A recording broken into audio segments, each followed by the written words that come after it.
Hey, can you hear me? Look, check it out. Ignite Her has launched. It is 2025. I'm just picking up clothes from one of my friends who had some extra clothes to help out the Ignite Her program. If you have any gently worn business attire, clothes for women who are out here doing the work but maybe do not have the clothing that they need to get the job done, we need your old clothes. Hit me up in my inbox or through House of Peach. The program is called Ignite Her, where we provide clothing to women who may be transitioning from one job to the next and maybe don't have the means to buy clothes. It could be going from working at McDonald's to now working in an office. So we're looking for gently worn business clothes.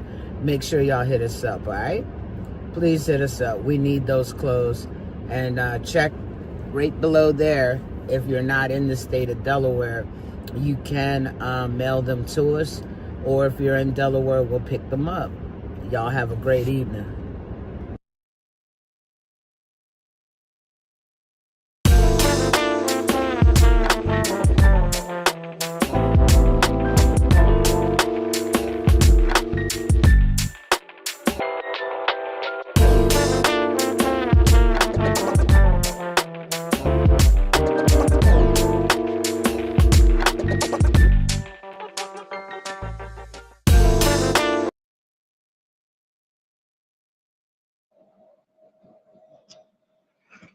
Hello, all the way from Ghana. This is House of Peach Boss Ladies Lounge. I am Morgan Harvey. I am one of the co-hosts here, and I'm actually flying solo myself this week as we are here. My lovely co-host, April Green Anderson, is on her way back. We are some traveling boss ladies here. And so I am taking the day today to play, like I said, play the solo role. So today our topic is going to be turning your passion into profit. So just for a couple of you guys who are tuning in, yes, I am in Ghana. I am here on a 6-week trip, doing some business recon. I have the wonderful opportunity of spending some time with my biological aunt. For those of you who did not tune into last season, I am a Black adoptee. And I have had the privilege and the honor of being able to connect and find some biological family, one of which happens to actually live in Ghana. So I came here, like I said, to be able to spend some time with her, to be able to take in what the country has to offer, and then see how myself and some others that I collaborate with, as they say here, stateside, to be able to give back and build actually here. So I'm super excited about the opportunities that are going on. If you guys don't already, one, follow House of Peach on Facebook, but you can also like and subscribe to us on YouTube, which is YouTube/ the &sign or the @ H.O.P, H.O.P, Empowering Women. So make sure that you like and subscribe that. But if you wanted to follow my journey, some of the things that I'm doing here, I brought my boys and even my dog here to Ghana. So if you would like to follow me, Morgan the Doulef, DOULEF, which is for doula and chef together, you can find some of my reels and experiences so far. So I apologize for us being a tad bit late. For the first time, I had to run a gecko out of the room. So that was most definitely an interesting experience just now, and of course, making my oldest responsible for that. So, because I wasn't catching him, nor was I trying to kill him. So that being said, let's get started. So when we talk about passion, um, I think we need to also have like a clarity when it comes to purpose. So the question that you should be asking yourself when you're like, can I turn what I like to do, or, this idea that I have, into a moneymaker? Can I? So the first question you're going to ask, you would ask yourself is, what do you do, or what would you do for free? And what activities energize you rather than drain you? Okay. It's all about energizing you. Draining you, you're going to tap out, burn out very, very quickly. So you want to make sure that this is not something that is a hobby, right? So how exactly do we figure out if something is a passion or a hobby? Not every passion is profit ready. So you need to evaluate the depth of your passion. Like, are you committed to mastering it, or is this something that you just enjoy doing casually? Things that you're committed to mastering, those are the things that you go after. I know for myself, being in the food industry from the time I was like 18 years old, I got to a place where I was like, you know what, I feel like I could possibly do this long term. It was not the plan to do it long term, but I found myself getting more and more into spaces, taking other jobs, looking into, other trainings, or seeking out positions that would allow me to continue to take things further. Um, and that's really how I got into, being, excuse me, a private chef and caterer to begin with. And then, it was in the midst of, me having babies, feeling like there's a certain type of experience that I wish that I had, or was at least privy to at the time that I had either one of my children. Um, that was like my drive behind being a doula, and feeling like, if nothing else, if I couldn't have the type of experience and have the knowledge that, that I have now, I feel like others deserve to have that. And so the more I got into it, the more, as I like to say, I got sucked in, I got pulled in. When something really is a calling or a purpose, it's like you can't get enough of it. And anything that comes across your desk that is related to that, that's where you tend to stay. So that's how you can be able to define the difference between your passion and your hobby. And then you want to identify core skills and strengths. So understanding that what your skills for your passion requires, and which ones you have already, and what needs to actually be developed. I know that in previous shows, especially recently, we've been talking about, when it comes to development, getting mentorship, collaborating with people who have already done or are doing what you want to do, and being up underneath them so that you can be able to grasp things that you need to grasp, learn from sometimes even their mistakes, so they're ones that you don't have to repeat, especially if you're dealing with someone who isn't a gatekeeper. I think that's some of the most invaluable information that you could potentially get by, having a mentor. And like I said, it just saves you a lot of time, heartache, headache, all that kind of good stuff. So yeah, that's your number one thing that you want to do: understanding your passion deeply, and how to decipher whether or not it's a passion or just a hobby. Okay, secondly, then you want to start looking into the actual market. So is there a market for your passion? Are people already paying for similar products or services? There's no point in trying to put your money, your time into something that no one's going to buy. You know what I mean? As I've said from the beginning of the show, people buy into you, your service, or your product sells itself. So you want to make sure that this is something that people need. This is something that people are going to look for. Um, it might not be something that people need all the time. Like, for instance, my doula services. If you're not pregnant, then you don't really need my services, but at some point in time you may.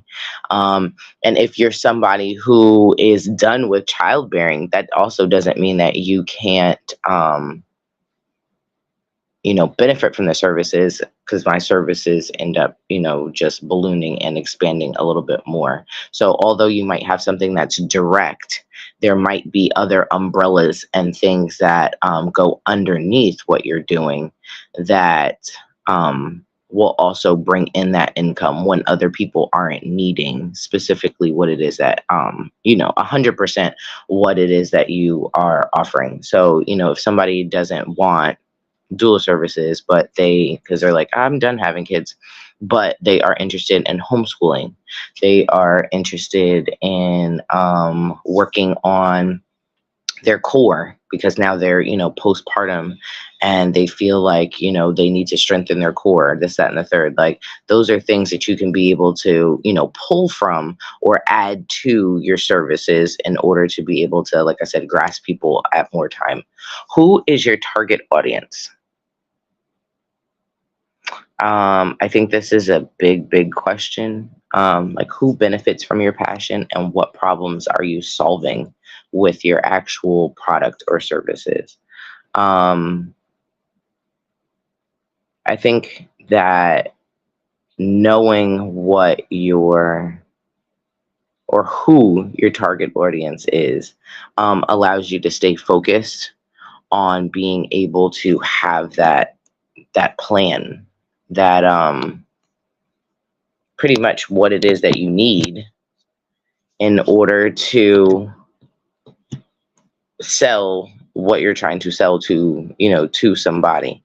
So sometimes they can be a broad range. Like, there are your target audiences, women ages 18 to 40, or it might just be men, 15 to 25. You know what I mean? What is it in the age group or in the stage of life that would make your product or services wanted by these people? So that's how you pretty much try to determine who your target audience is, who's going to use this idea that you have or these services that you have. And what problems do you solve with them? What's going to make what these products and services that you have stand out from everyone else? Because, like, for instance, when we look at stuff like fast food, right? You have what? McDonald's, you've got Burger King, you've got Wendy's, you've got Steak and Shake, you've got Shake Shack. I feel like I'm missing some, right? But I just named a whole bunch of places that sell burgers, right? You can't be overly saturated. Each one of those places brings something unique to the burger situation. What problem exactly are they solving in certain situations? So someone would go to Steak and Shake over McDonald's because they want a better quality burger, potentially.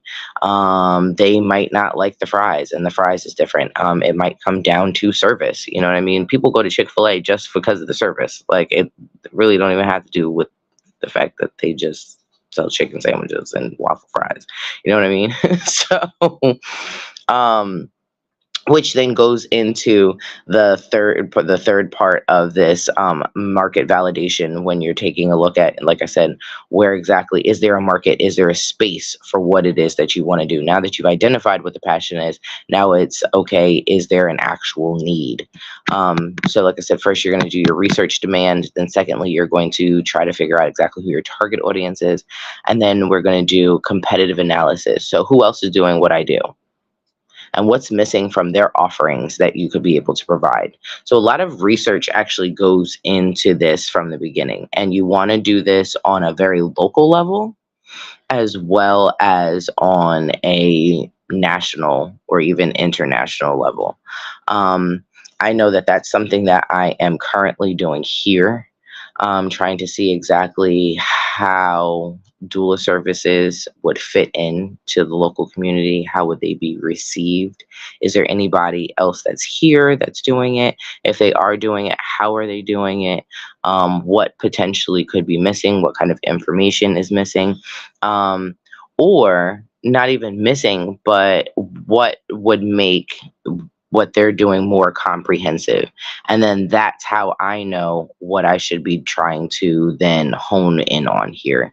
You know what I mean? If there is enough, let's just say, education going on. Well, actually, I guess I can actually give you guys a more solid example. So here in Ghana, the men aren't typically very involved in the actual labor and delivery process. Some men are actually sent home or asked to go home versus being in the room. And that's not to say that their partners, like the birthing person, doesn't want them in there, but just culturally, it's like no, nor are they, I guess, really set up for what they would be doing in the room.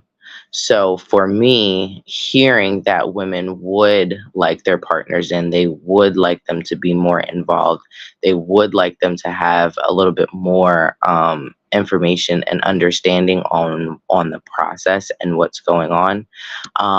That allows me to know when setting up shop here what should be. Okay, I know my connectivity is going in and out, sorry. But what should be my focus? You know, my focus here may be completely different than my focus at home. And what the need is, say, specifically in Delaware or the Jersey, New York, PA, DC region, because I gotta handle the local part. But yeah, so doing your competitive analysis and seeing exactly how do you fit into it and where can you put yourself in that now puts you in the running, where now like people are like, okay, yeah, I want to go to this business versus going to this person. What makes somebody go to Shake Shack versus McDonald's? That kind of question, right? So then after that, we go down to monetization, right? So products and actual services. With your idea, can you create something that's tangible or offer your expertise? Because sometimes you can't make something tangible, or what your idea isn't something that you can actually touch. Prime example, April's consultant, sorry, her consultant business. I was going to say consultation business, her consultant business. That is something that she could potentially make tangible if, like you guys have heard us say, you know, we were going to do a couple of like self-paced thing that's technically tangible, but it still goes in with like consulting and speaking and coaching versus something tangible like, do you have a book? Like her devotional? Do you have, you know, some art? Do you have merchandise? All of these kind of things. So that's a question that you would have for yourself. And then when it comes down to digital content, is this something that you can now bring to the digital realm, like YouTube, podcasts? There's a lot of different things you can do. What about subscriptions and memberships? Are you going to offer exclusive content or access to a community for a monthly fee? Like, what's your plan on a social media space or in the in the I don't want to say electronic world now. I feel like I'm dating myself, but you guys know what I mean. You know, in this online space, where exactly are you doing things? And then what kind of value can you provide for free, and then be able to upsell for premium services and products? So that's something that you also want to be able to do. Everything is in tiers. I took an amazing training one time that was really talking about funneling your business, and how you start off with things, like they said, potentially for free. Hey, girl, you said you taking notes. I'm glad. I'm glad that this is helping for you, because um, I know that this is something that I tend to go back and ask myself on a regular basis too. So whether you're established or just starting, these are things that you want to put in there. So yeah, so the training was talking about really funneling people in. Like, think about a tornado, right? And a tornado is like really big and wide at the top, and then it comes down to the bottom where it's a lot smaller, right? So what's at the top can potentially be something that's free or extremely cheap. You know what I mean? It could be something that you offer for $5, $10. And then the people who then see and they're like, ooh, this sparked some attention. Let me go and, see what else there is to offer in this business. Then you get to be able to funnel them in. So you start off with a $5, and the next thing you know, now you're down with, like I said, a subscription or this membership. And then you move down into something that's even more specific. So like for me, doula wise, it's, online classes. That's something that I'm actually starting to structure right now so that people can do it. I don't necessarily have to be their doula, but they can still have access to a lot of the information that I do provide for my clients. So something like that, doing small workshops that are locally setting up with, for instance, my girl Joshira here. I would say, hey, you know what? Collaboration wise, I know that you have a venue. I would love to be able to use your venue to host a comfort measures workshop.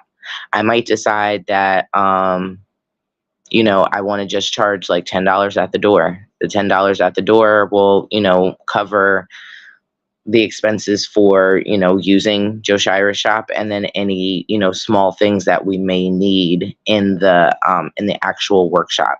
Now, based upon that, I can then end up with some people as actual doula clients. I can then actually end up with people who are like, oh, okay, I love this workshop. I'd be interested in actually, signing up for your online childbirth education class. Boom. So you just continue to funnel them in. So when you have levels and tiers to yourself, and especially when it comes to pricing, that allows you to be able to grasp all types of people from different areas and what their needs are, rather than just, focusing on or waiting for that one person to get the whole package. Because sometimes that's not, one, what people want, or two, what they could potentially afford. So you can get them in different stages. And if they see the value in what you're doing, right? When they see the value in what they're doing, and they see it as an investment in themselves, or ends up being beneficial to them in other areas, then that's how you continue to bring them back in, right? So next, we can talk about brand building. Okay. A lot of the times you are the brand. And I think that we should probably all make ourselves the actual brand versus trying to do anything else. Part of branding is like your personal brand development is sharing your why. I know a lot of people hear this all the time. What's your why? Why do you do this? Why you got started, sharing your journey and your mission, that kind of thing is what allows you to be more relatable. It allows people to really understand you better and your motives. And it makes you just more real and human. You're no longer just, oh yeah, I'm trying to get some money. But again, why exactly are you doing this? And when you have a solid why and your story is solid, that's typically what ends up allowing people to do that connection and then stay with you. Authenticity and trust, right? So we build trust consistently by showing up as yourself and delivering value. So you yourself are valuable. The knowledge that you have is valuable. If you are doing, as I had said, before in the points where you are developing your core skills and you are doing other things because you're committed to mastering what this is, then that allows you to really just continue to increase the value that you have. And, ultimately, that's what allows us to be able to charge the way that we charge, for people, and they see the value in it.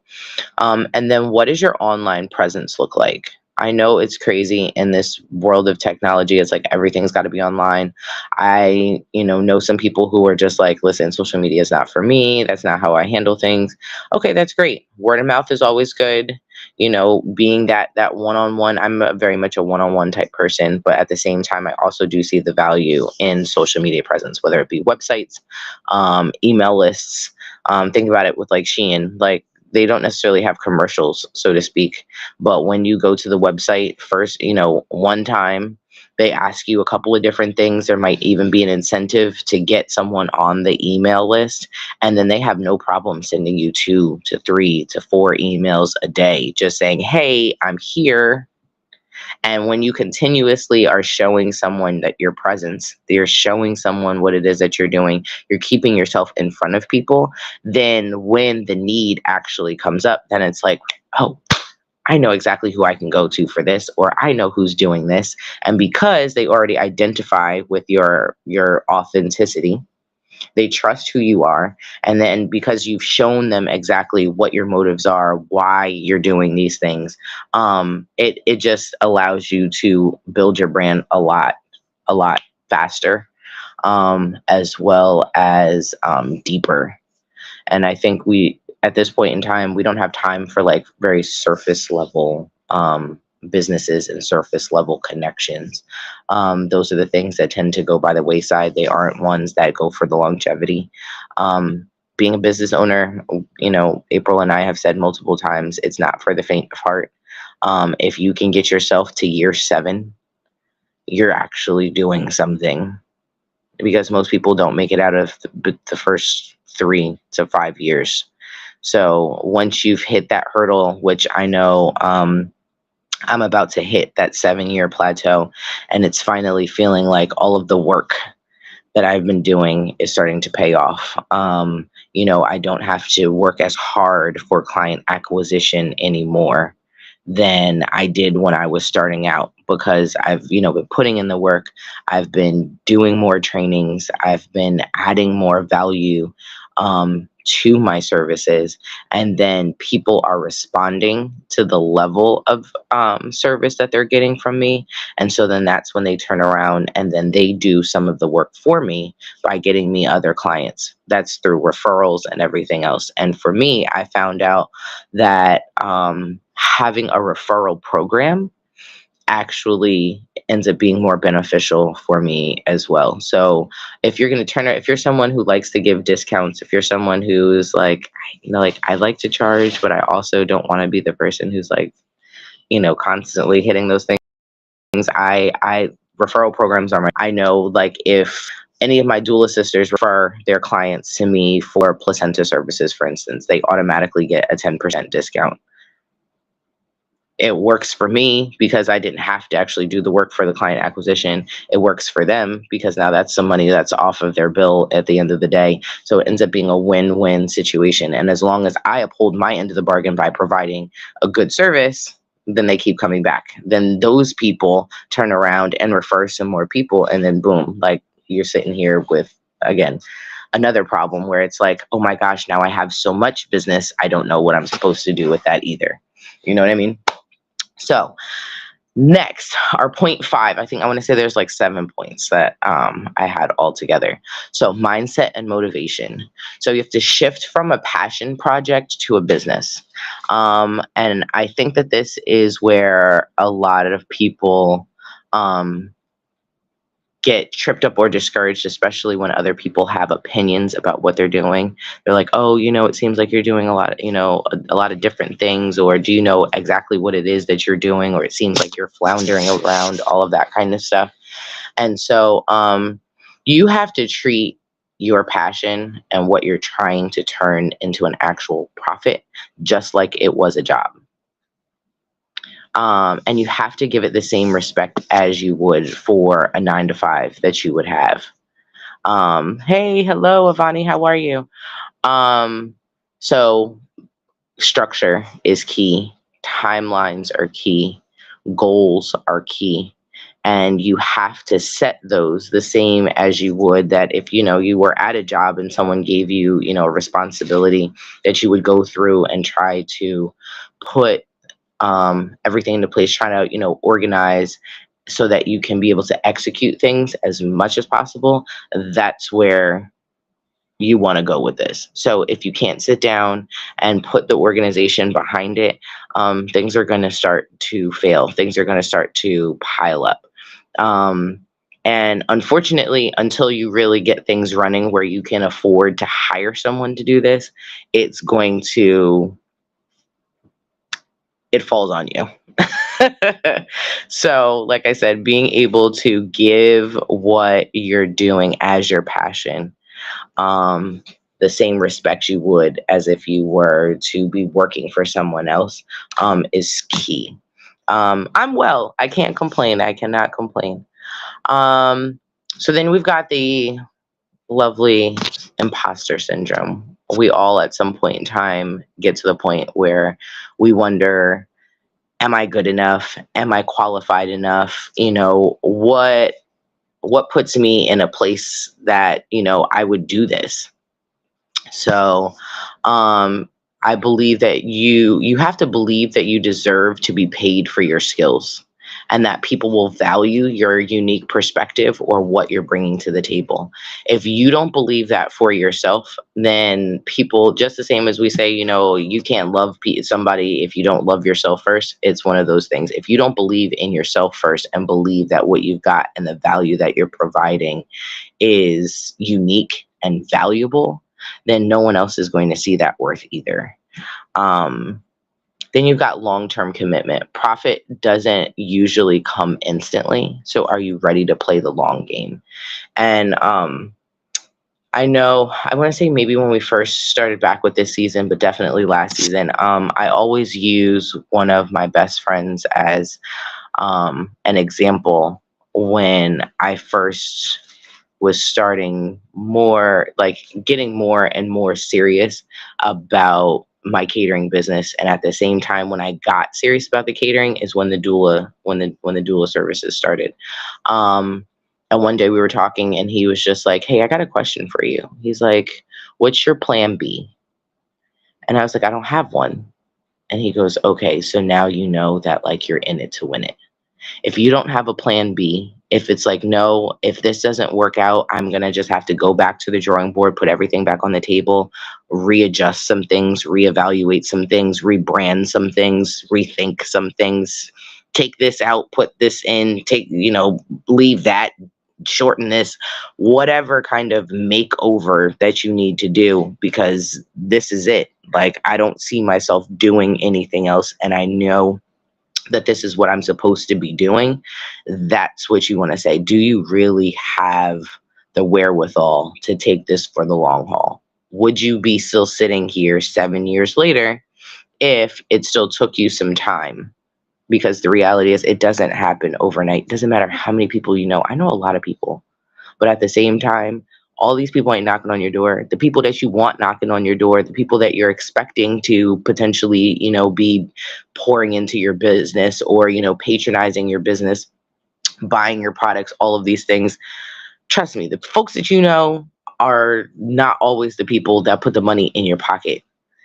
And so you have to be willing to come outside of that and be like, okay, so how do I pull more from my target audience? How do I pull more people out of my target audience so that I can be able to get the people that I want? So I'm glad you enjoyed last week. And thanks for joining us again. I definitely appreciate it. We are missing April, but at the same time, we are, getting into a little nitty gritty. This is something that I absolutely love to do, like this kind of conversation, these kind of consultations. I do this for doulas. I do this for food businesses. And I actually do this in my homeschool co-op with our kids who are very entrepreneurial minded. It's important to be able to have someone to, chop down some of these steps when it comes to, being a business owner, or I want to start a business, to know, how do I just turn something that's an idea in my head into something that I know could, sustain me financially. And especially in this economy, especially with the way that people are losing jobs right now, there's a lot of stuff that's going on. If you are the person that has the entrepreneurial spirit and has the drive to be able to do it, if you're someone that is very business oriented, or like me, for instance, who just always everything, I could see a business in everything. Like, being here in Ghana right now is probably the craziest experience for me, because everywhere I look, I see business ideas. Everywhere I look, I'm like, oh my gosh, I know somebody who would totally kill it here. I know somebody I have somebody at home who does this, and the people here would benefit from this, as well as them be able to really make a difference in the community, but also make a financial difference in their life, which they can't potentially do at home. The potential for growth that I see here is crazy. What may take me like 3 to 5 years at home can take me about a year to 2 years here. And so for me, I'm like, yeah, the long-term commitment is there, but sometimes it's about your environment. You got to look at your environment. You got to look at where you are. I know there have been plenty of times where I've wondered if my price point matches where I'm living, because a lot of people will also make you feel like the value and the pricing that you're putting down here doesn't match what's going on. You know what I mean? You can't have New York City prices and you're living in Little Rock, Arkansas. You know what I mean? The cost of living is different. The value system of people are different, all of those kind of things. So you've got to know your audience. You've got to know where you are.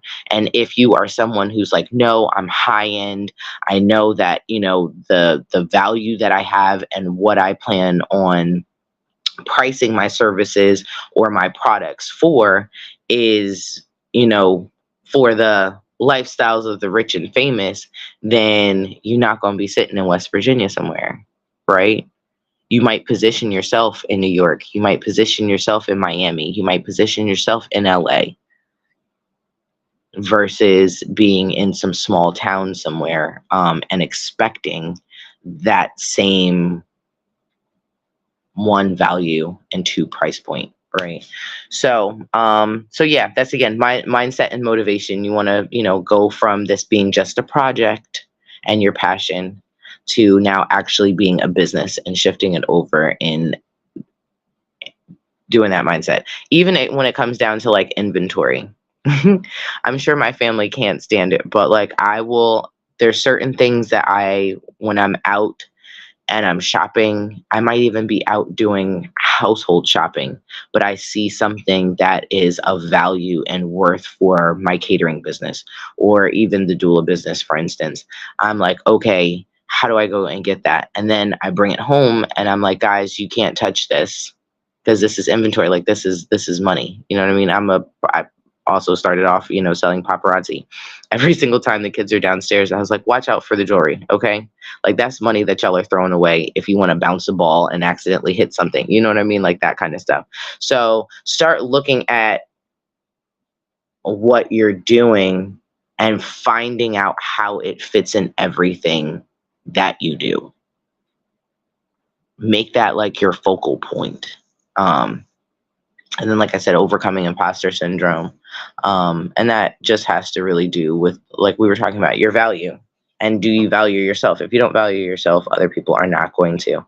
So then number 6, right? Building systems and scaling. So you start small, test your idea with a minimal viable product or service. So start small and then work your way big. Just the same as I said with that funnel. Start off with the small so that you get them in, and then you can get bigger and bigger as you funnel down to the core of your product or service. Feedback. You want to collect input from your audience and ask them for different offerings and understanding of what you're doing, right? Then you want to outsource, delegate non-core tasks and tools to streamline your operations. So you can't do everything. And there's certain things that are not core related that you may need to get somebody else to do. I right now I'm having my website built. That is not my jam or my thing. I have a wonderful happens to actually be client who is building that for me. So although it is technically a core task, I'm working with her so that she understands exactly, what needs to go in here, and then have her just do what she does to make it all look good, make it all flow together, make it on a technical level work efficiently, so that when I have clients go to the website, they can be able to do that. You want to diversify your income streams. So just like I was saying, I might provide doula services. There are other things underneath my business that if you are not someone who is having children, and so you actually need those services, that doesn't mean that I can't draw in other people, right? So don't rely on just one way to make money from your passion. There are multiple ways for you to be able to twist it. You'd be surprised how much your passion can be able to file into other things. And I would like to say, in this part of diversifying your income stream, that collaboration is big. Like I was just saying with, Joshira that's here.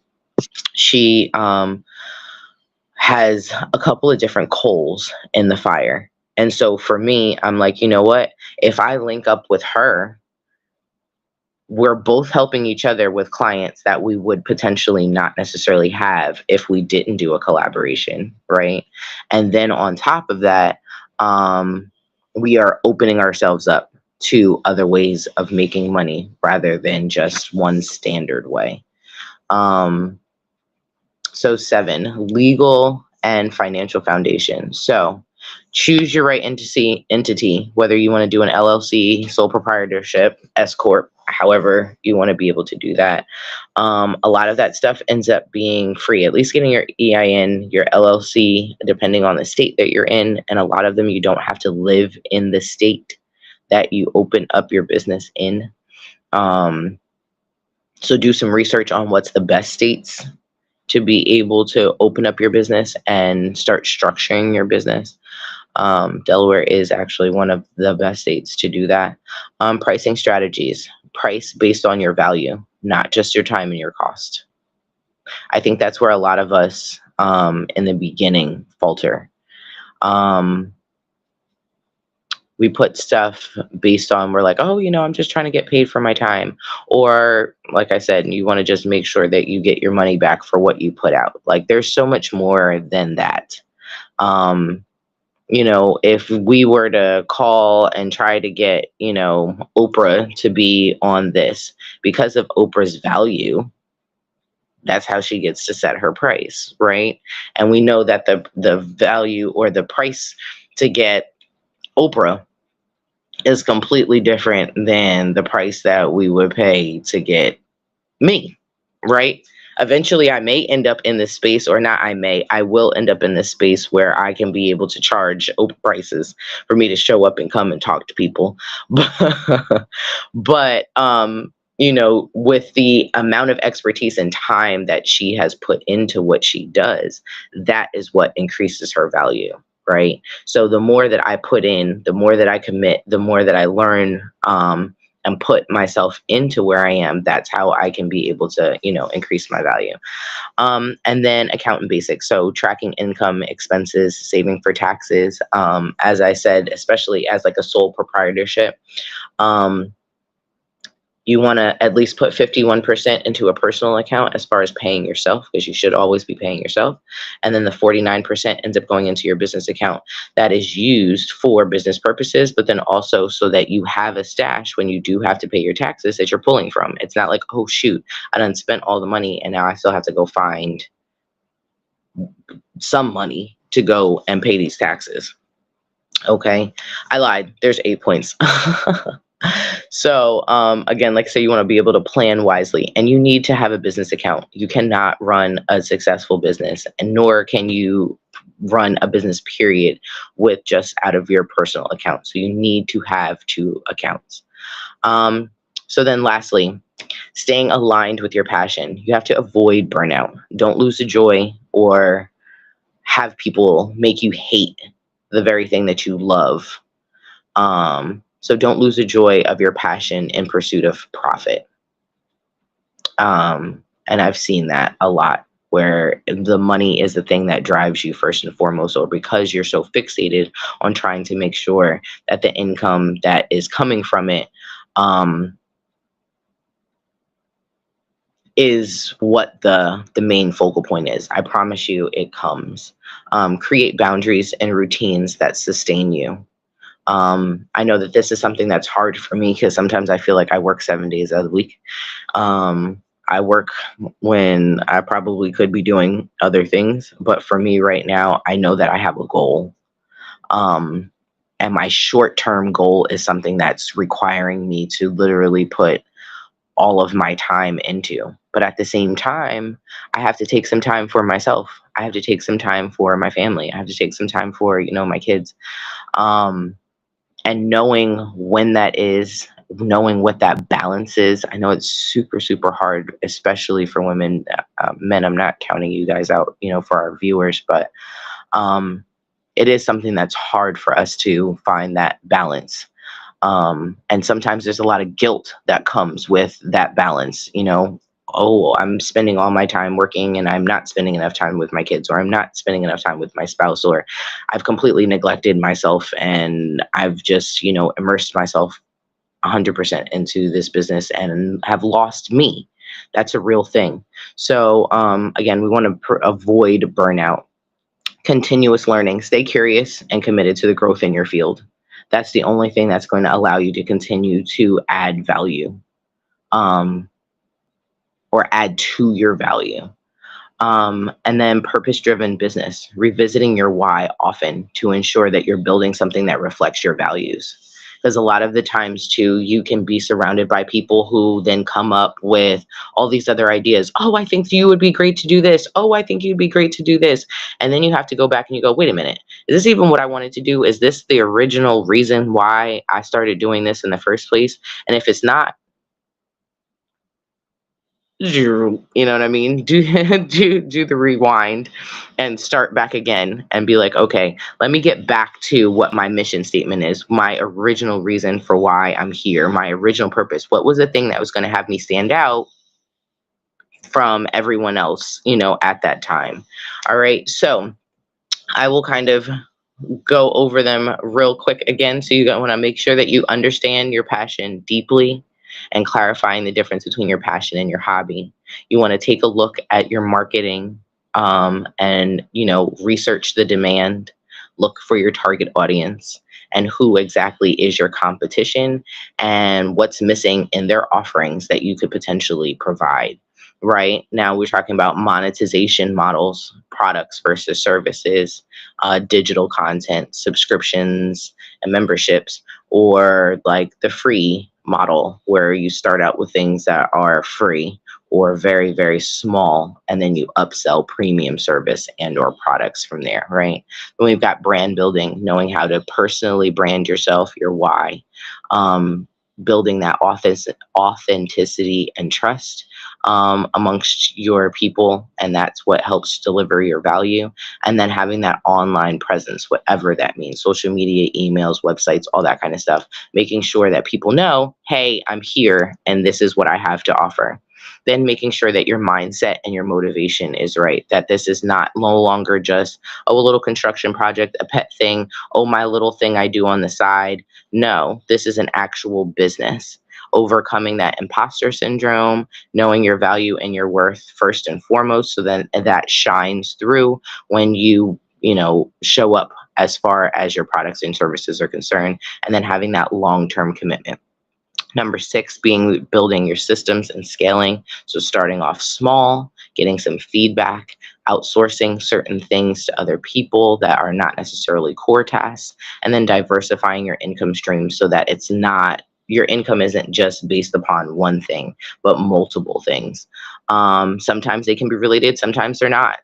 I mean, at this point in time, with the economy that we have, we're saying what, you need to have at least 7 streams of income in order to really make it and eat and be a little comfortable as far as life is concerned, right? So then legal and financial foundations, making sure that you have that business account, making sure that you choose the right entity as far as your LLC and all of that kind of stuff. Your EIN ends up being free. Doing the research on the state and stuff that you want to be able to structure your business out of and where you want that housed. And then looking at your pricing strategy. Like I said, it's not just about your time and the cost of doing things, but also being based upon your value. And then staying aligned with your passion.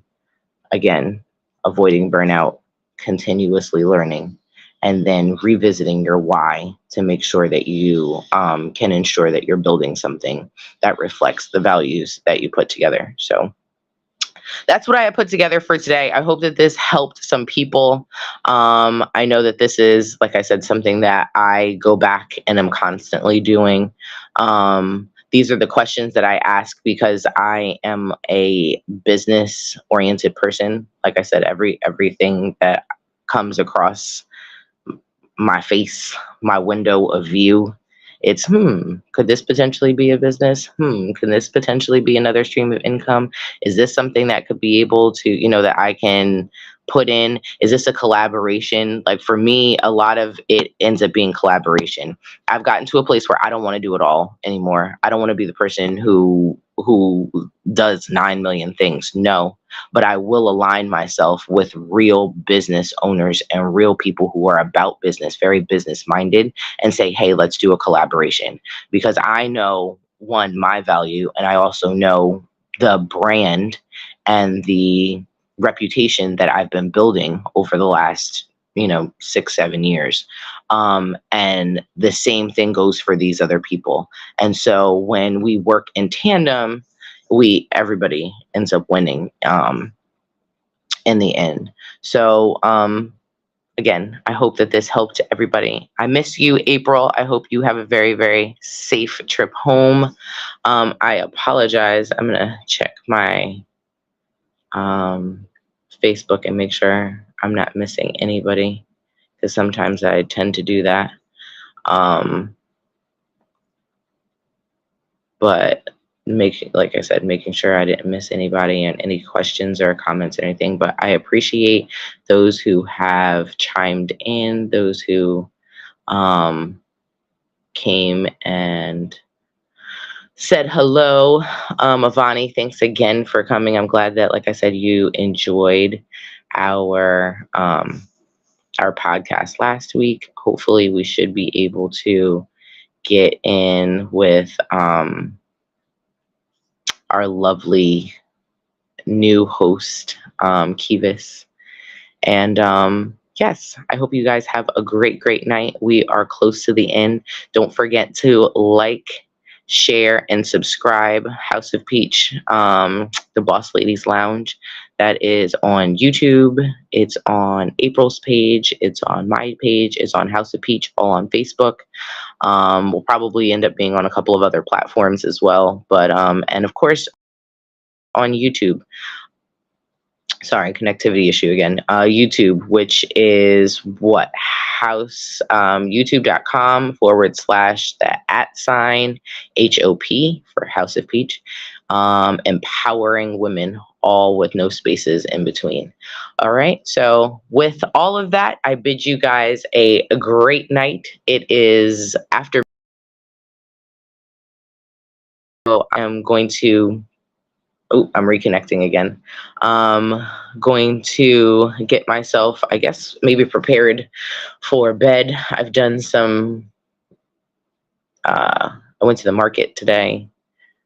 That's always an experience. I actually made some